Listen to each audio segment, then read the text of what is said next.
Bonjour à tous. Alors voilà, après la récolte des hausses, eh bien, il faut extraire.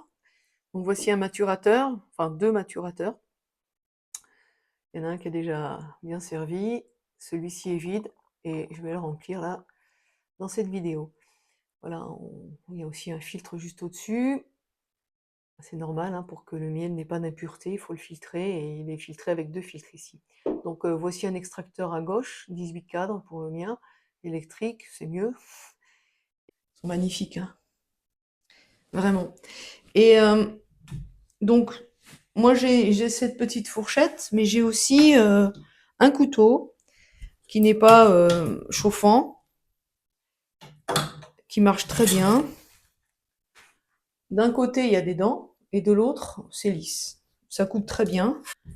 Donc c'est pour ça que c'est bien d'avoir les deux, hein, parce que c'est pas assez complet si on n'a qu'un couteau. On regarde bien si les alvéoles sont bien ouvertes. Donc on appelle ça la désoperculation. Et là, hop, on enlève.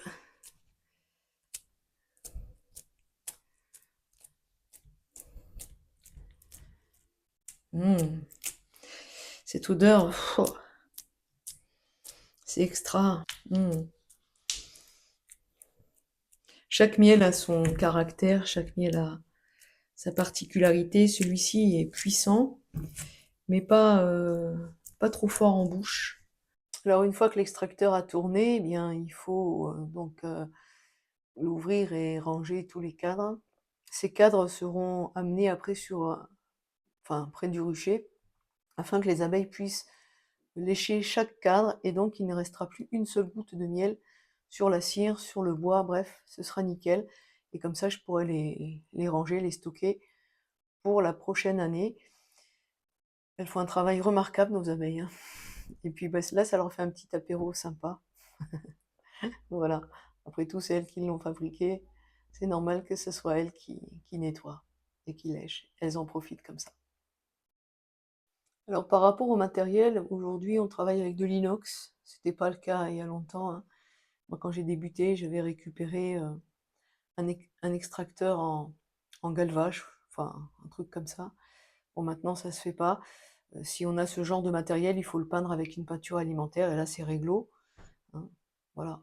Donc tout est fait, tout est en inox ici, hein, ou en plastique alimentaire maintenant aussi. C'est pratique pour les maturateurs, hein. En plus, ils sont beaucoup plus légers. C'est pratique aussi de ce côté-là. Voilà. Donc là, je range tout. Bien sûr, il y en a d'autres à extraire encore. C'est pas fini. Et puis, ben, sur le rucher des Noirs, j'en ai laissé encore 8 parce que il n'était pas assez fermé, pas assez operculé. C'est vrai que si on veut que le miel soit à maturité, ben, il faut que, ou assez sec, hein, voilà, il faut absolument bah, qu'il soit le plus possible operculé, c'est-à-dire que le miel soit bouché par un petit filet de cire, un petit bouchon de cire. Voilà.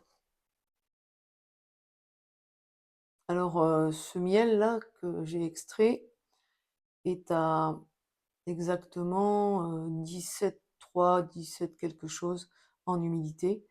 On utilise des réfractomètres pour vérifier tout ça, et c'est vraiment très pratique. C'est mieux aussi pour le consommateur parce que normalement, la norme, c'est de ne pas vendre un miel à plus de 20% d'humidité. Donc, bon, l'idéal, c'est maximum 18. Bon, il y a des miels qui sont très spéciaux, hein. Le châtaignier est toujours un peu plus humide en général, et la bruyère, évidemment. Voilà. Donc, une fois que l'extracteur a donné le miel, on le filtre. Voilà. Ça tombe dans le maturateur, et donc bien filtré, hein, bien propre. Et bien sûr, il doit rester comme ça plusieurs jours. Et oui, il doit rester plusieurs jours parce que ça permettra aux impuretés infimes, toutes petites, ainsi qu'à l'écume du miel, de remonter à la surface. Donc ce procédé, c'est la décantation du miel. Le miel qui qui a décanté, ben, libère toutes ces impuretés, se retrouve à la surface. Nous, on va écrémer tout ça, on va l'enlever, et ensuite, bah, le miel pourra se retrouver dans des pots et sera vraiment limpide. Ça, c'est une action incontournable, hein, si on veut que ce soit bien et dans les normes. Voilà. C'est vrai que les grosses impuretés ont été filtrées bien avant, hein, c'est clair. Mais là, ben voilà, en le laissant maturer, en le laissant décanter, ben ça permet d'éliminer absolument tout. Les petites bulles d'air, etc., remontent à la surface aussi, hein.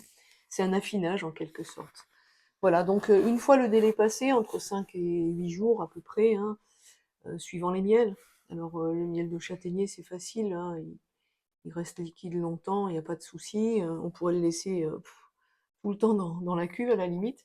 Par contre, les gens dans certaines régions de France qui font du colza, là, c'est pas possible, hein, il va cristalliser très vite et la maturation dure très peu de temps, quoi.